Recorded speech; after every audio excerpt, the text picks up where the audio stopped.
Dear students और ग्रामी English YouTube channel के मुअज़्ज़ज़ व्यूअर्स, अस्सलाम वालेकुम। सबसे पहले आपको ये तारफ़ करवाते चलें कि ये ऑब्जेक्टिव पेपर है जो कि लाहौर बोर्ड का 2022 का पेपर है। तो इससे आपको ये हेल्प मिलेगी कि आप ऑब्जेक्टिव पेपर किसी भी किस्म का कोई भी कोर्स आप कर रहे हैं तो आपको ऑब्जेक्टिव पेपर हल करने में बहुत आसानी होगी। तो ये चंद एक रूल्स हैं जो आपने अपने माइंड में रखने होते हैं ऑब्जेक्टिव पेपर हल करते हुए, बजाय इसके कि आप हर सेंटेंस को रट्टा लगाते रहें। तो उसके बजाय आप चंद एक गिने चुने से रूल्स हैं इंग्लिश ग्रामर के और वर्ब्स के इस्तेमाल के, तो उनको अगर आप जहन में रख लें तो आपका ऑब्जेक्टिव पेपर में आपको कभी भी परेशानी का सामना नहीं करना पड़ेगा। तो सबसे आपसे रिक्वेस्ट है कि सबसे पहले ये अपने इस चैनल को सब्सक्राइब कर लें और कमेंट सेक्शन में आपने अपनी राय का इजहार लाजमी करना है कि अगर कोई आपको मिस्टेक लगती है या और कोई राय आप देना चाहें तो वो आपने लाजमी कमेंट सेक्शन में देने हैं। तो सब्सक्राइब आपने लाजमी करना है कि ताकि नेक्स्ट आने वाले जो वीडियोज़ हैं वो भी आपके सामने आ जाएँ। तो आइए शुरू करते हैं आज का ये पेपर। तो इसमें सबसे पहले देखें कि फर्स्ट जो मारूज़ी है सबसे पहले उसमें अगर आप देखें तो ये लिखा हुआ है कि rickshaw is not dash this way. तो इज़ देखें, जब इज़ एम आर आ जाता है, इज़ एम आर, तो उसके साथ आपने क्या करना होता है कि एक्टिव वॉइस के जो सेंटेंसेस होते हैं उसमें आपने करना होता है कि उसके साथ ये आईएनजी फॉर्म जो है, ये कंटिन्यूस फॉर्म, ये लगानी होती है। तो इसमें कौन सा ठीक है ऑप्शन? Option number C. कम क्यों गलत है? क्योंकि इसमें देखें कि इज़ के साथ जो है ना वो फर्स्ट फॉर्म नहीं आती। इसके साथ ये कम आ सकता है लेकिन वो पैसिव वॉइस का वो ख़ास सूरत में आएगा, ये थर्ड फॉर्म के तौर पे आएगा। तो इसमें बहरहाल ये कमिंग जो है ये ठीक है। कम्स क्यों नहीं आएगा? क्योंकि इसके साथ कम्स नहीं आता। कम्स तो वैसे इंडेफिनेट में आना चाहिए प्रेजेंट में, तो वो सिचुएशन डिफरेंट होती है। और हैज़ काम भी जो है वो जहाँ पे ये सिंपल टेंस काम दे जाए वहाँ पे आप कम्प्लेक्स टेंस जो है वो नहीं यूज़ करते। दूसरी मारूज़ी देखें ज़रा, ये ऑब्जेक्ट नंबर 2, इसमें क्या है कि he is dash along with his friends. तो इसमें देखिए अगेन वही सिचुएशन है कि ही के साथ क्या है? इज़। तो इज़ के साथ आपको पहले आप अभी बताया है कि आईएनजी जो फॉर्म है जिसको आप प्रोग्रेसिव फॉर्म भी कहते हैं या कंटिन्यूस फॉर्म जो होती है वो इसमें आप यूज़ करेंगे। तो अगेन जो है वो कमिंग वो इसमें ठीक है। आगे ऑब्जेक्ट नंबर 3 देखें कि I dash her in the plane yesterday.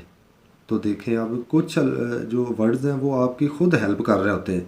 किसी भी सेंटेंस में आपने सबसे पहले गौर करना होता है कि यस्टरडे है या टुमारो है या इसके अलावा भी और कुछ इस तरह के जो अल्फाज हैं, डेली है, ऑलवेज़ है, वो आपकी हेल्प करते हैं कि आपने कौन सी वर्ब की फॉर्म आपने चूज़ करनी है। तो इन पे आपने सबसे पहले गौर करना होता है। अब इसमें देखिए कि यस्टरडे आ रहा है, तो यस्टरडे से मुराद है कि ये गुजरा हुआ वक्त है, तो उसमें आप कौन सी फॉर्म लगाएंगे? फिर पास्ट की जारी बात है फॉर्म आएगी। तो मीट जो है ये फर्स्ट फॉर्म है, एम मीटिंग जो है ये भी ये प्रेजेंट में आता है, तो प्रेजेंट तो आप नहीं इस्तेमाल कर सकते यहाँ पे। मेट जो है ये अलबत्ता ये सेकंड फॉर्म है, तो ये यहाँ पे यूज़ ये होगी, I met her in the plane yesterday. उसके बाद ये एमसीक्यू नंबर 4 की बात करते हैं, she will dash the lesson daily. तो इसमें देखें ये डेली ने आपकी हेल्प कर दी है, ठीक है। डेली कौन सा काम है? जो रूटीन वर्क है, जो आपकी हैबिट है, जो आप रोज़ाना करते हैं। तो इसमें जो रोज़ाना आप काम करते हैं वो आप इंडेफिनेट में लेंगे। तो इसमें प्रेजेंट इंडेफिनेट की देखें कौन सी फॉर्म लगेगी? She will. तो विल के साथ देखिए फर्स्ट फॉर्म आती है, तो टेल्स नहीं आएगा। टेल्स तो आएगा प्रेजेंट इंडेफिनेट में, जब आप ही, शी, इट या फिर सिंगुलर नाउन के साथ टेल्स लगा सकते हैं। तो इसमें क्या है कि विल है, तो विल के साथ कौन सी फॉर्म आएगी? टेल, ये फर्स्ट फॉर्म आएगी। और इसमें देखिए टोल्ड क्यों गलत है कि देखिए ये डेली की बात है जो, तो यहाँ पे प्रेजेंट टेंस में ये काम दे जाते हैं तो आपने पास्ट लाजमी लगाना है फिर।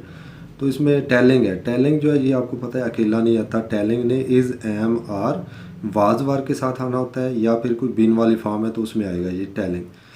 उसके बाद है MCQ number 5।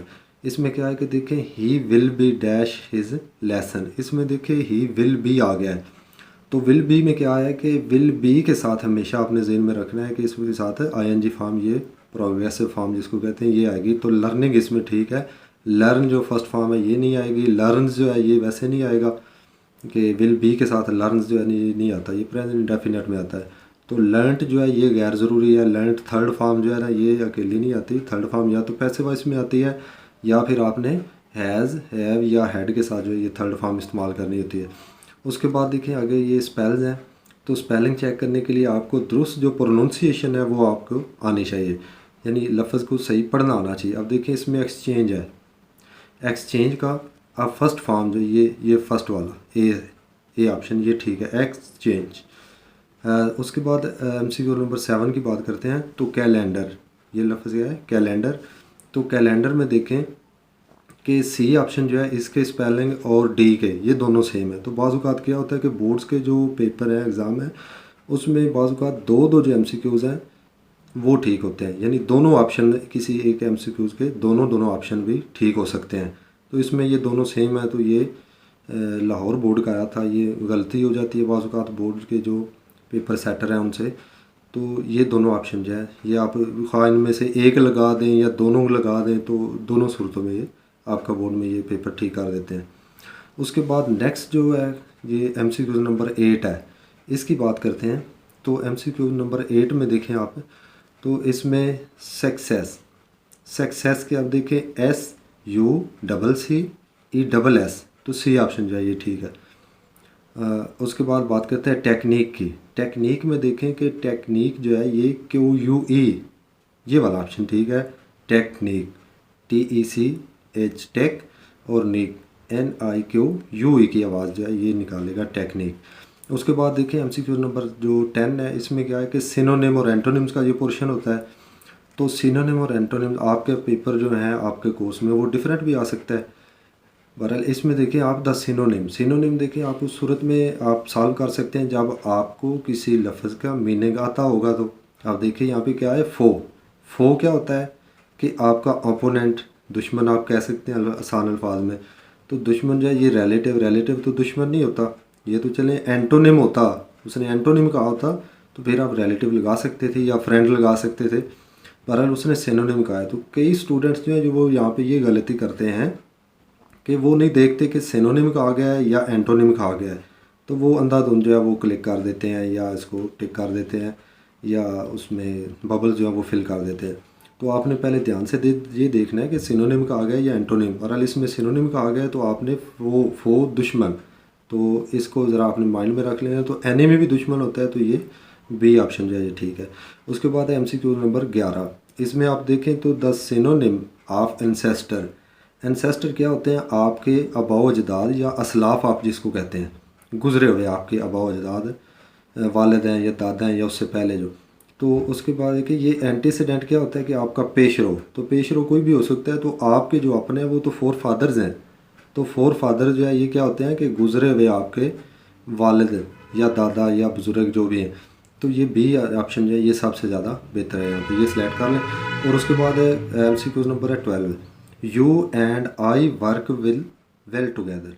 You and I, अब देखिए ये दो हो गए, dash are friends, good friends. तो इसमें दे नहीं लगेगा, दे आर तो नहीं है ना, आपकी अपनी बात हो रही है यू एंड आई। तो जब आपने अपनी बात करनी है तो आप दो हैं, एंड लग गया है। यू आर आई अगर होता है या और कोई सूरत हाल तो उसमें तो और सूरत बनती। तो यू एंड आई ये दो हो गए हैं, तो आपने अपनी बात की है तो इसमें आप कह रहेंगे कि हम, यानी वी आर गुड फ्रेंड।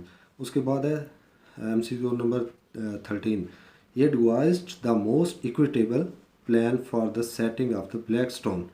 तो इसमें देखिए मोस्ट इक्विटेबल, अगेन वही सूरत हाल है कि अगर आपको इक्विटेबल के मीनिंग का ही नहीं पता तो आप क्या सिलेक्ट करेंगे फिर। तो इसलिए ये बहुत ये इम्पॉर्टेंट चीज़ है कि आपने किसी भी लफ्ज़ का मीनिंग जो है वो अपने माइंड में रखना है, अपनी वोकैबुलरी जो है वो बेहतर करना होगी आपको। तो सबसे पहले इसके देखते हैं ऑप्शंस क्या क्या हैं। ऑनरेबल क्या होता है कि काबिल इज़्ज़त, तो ये भी नहीं इसका होगा। प्राइविलेज्ड क्या होता है कि रायत याफ्ता, यानी आपको अपने हक से बढ़ के अगर कोई चीज़ मिली है तो प्राइविलेज्ड होता है, तो वो भी इसके इक्वल नहीं मान रहा। तो उसके बाद है रीज़नेबल और फेवरेट जो है वो प्राइविलेज के राउंड अबाउट ही है, तो ये भी नहीं बनता। तो कौन सा ठीक होना चाहिए, रीज़नेबल जो है ये इक्विटेबल के राउंड अबाउट है, तो ये रीज़नेबल जो सी ऑप्शन है ये ठीक है। उसके बाद आ जाता है 14 नंबर MCQ। इसमें क्या है, I ate a sandwich dash sandwich which connotation is more negative. तो मोर नेगेटिव का मतलब क्या है कि ज़्यादा मनफी जो आपको मतलब दे रहा है कनोटेशन, वो कौन सी है। तो एक होती है पॉजिटिव कनोटेशन और एक होती है नेगेटिव कनोटेशन। इन्होंने मोर नेगेटिव कहा है। अब देखिए इसमें सैंडविच है, सैंडविच क्या हो सकता है, मोइस्ट। मोइस्ट क्या होता है कि हल्का सा नमदार, मरतूब, थोड़ा बहुत जो होता है उसको कहते हैं। इसके बाद है ये देखिए सोगी। सोगी जो है ये ठीक है इसमें, क्योंकि सोगी का मतलब होता है कि गला सड़ा कह लें, ज़्यादा गीला कह लें, तो गीले को कहते हैं। तो गीला जो है यहाँ पे आप देखें, ये आप सैंडविच को गीला तो नहीं कह सकते, गीला कहेंगे तो वो फिर ज़्यादा नेगेटिव हो जाएगा। पॉजिटिव रहना है तो फिर मॉइस्ट है, और सोगी है तो फिर ज़्यादा यानी नेगेटिव। तो सोगी यहाँ पे जो है ये ठीक है। उसके बाद देखें कि आखिरी जो पोर्शन है ये होता है ग्रामर का। ग्रामर में देखें अब आपने ये देखना होता है कि आपको ग्रामर के जो रूल्स हैं वो आने चाहिए। आपको नाउन है, नाउन्स की जो टाइप्स हैं वो प्रोनाउंस की टाइप्स हैं, एडजेक्टिव्स हैं या एडवर्ब्स हैं, प्रेपोजिशंस हैं, वो सारे आने चाहिए। तो फिर ये आप जो ये पोर्शन है ये आप बेहतर तौर पे हल कर सकते हैं। इसमें अगर आप देखें तो he has to dash result. अब देखें हैज़ टू, तो टू के बाद जो है ये अगर आपने वर्ब लगाना है तो हमेशा फर्स्ट फॉर्म लगेगी, यानी ये इन्फिनेटिव के तौर पे यहाँ पे इस्तेमाल होगा। तो ही हैज़ टू आगे आएगा, देखिए एक्सेप्टेड तो नहीं आएगा, ये सेकंड फॉर्म है, तो आपने कौन सी लगानी है टू के बाद है, ये आपने लगानी है एक्सेप्ट, यानी फर्स्ट फॉर्म यहाँ पे आ जाएगी। उसके बाद हाँ जी, ये सी ऑप्शन क्यों इसका गलत है कि टू के बाद फिर आपको बताया ना पहले ही कि विल एक्सेप्ट नहीं आएगा, हमेशा फर्स्ट फॉर्म, तो ये ठीक है, एक्सेप्टिंग भी नहीं ठीक। अच्छा, उसके बाद MCQs नंबर है 16, the father is dash known. अब देखिए फादर जो है ये पहले ऑप्शन इसके देखें, collective noun, abstract noun, concrete noun या काउंटेबल नाउन। अब इसमें देखिए कि कोलेक्टिव क्या होता है कि आपने जब ज़्यादा चीज़ों को का मजमूआ लिया होता है, मसलन अगर किसी जगह पर ज़्यादा रश है तो उसको हजूम या भीड़ कहते हैं, यानी वो कोलेक्टिव नाउन हो जाता है। क्राउड, यानी उसको आप क्राउड कह लेंगे तो वो कोलेक्टिव हो जाएगा। इसी तरह अगर ज़्यादा स्टूडेंट्स हैं तो उसको क्या नाम देते हैं, क्लास का, तो वो कोलेक्टिव हो गया।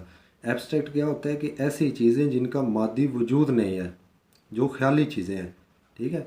मसलन आ जाती है ब्रेवरी, बहादुरी, ऑनेस्टी, ईमानदारी जिसको कहते हैं, तो इनका मादी वजूद नहीं, तो ये जो नोन्स हैं ये कौन से होते हैं, ये एब्स्ट्रैक्ट नोन्स हैं।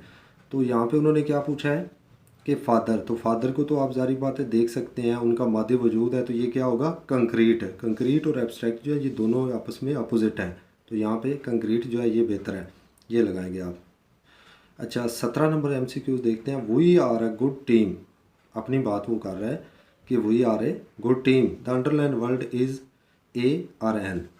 तो इसमें देखें कि ये रिलेटिव प्रोनाउन है। रिलेटिव तो वो होते हैं जो यानी कि किसी भी सेंटेंस के दरमियान में और दो हिस्सों को रिलेट करें, आपस में जोड़ें। तो इंडेफिनेट क्या होता है कि जिसमें कोई पुख्ता इन्फॉर्मेशन ना आपको हो कि किसकी बात हो रही है, गोलमोल सा हो, यानी उसमें आपको प्रोनाउन का पता ना हो कि बात किसकी हो रही है। इसमें एवरीवन है, एनीबॉडी है, इस टाइप के जो है ये होते हैं इंडेफिनेट। उसके बाद देखिए रिफ्लेक्स। रिफ्लेक्सिव क्या है कि जिसका एक्शन जो है वो उसी सब्जेक्ट पे आए, जिस तरह सेल्फ या सेल्फ्स वाले जो हैं वो अमूमन रिफ्लेक्सिव। अच्छा, आखिरी डी ऑप्शन जो है उसमें देखिए पर्सनल प्रोनाउन।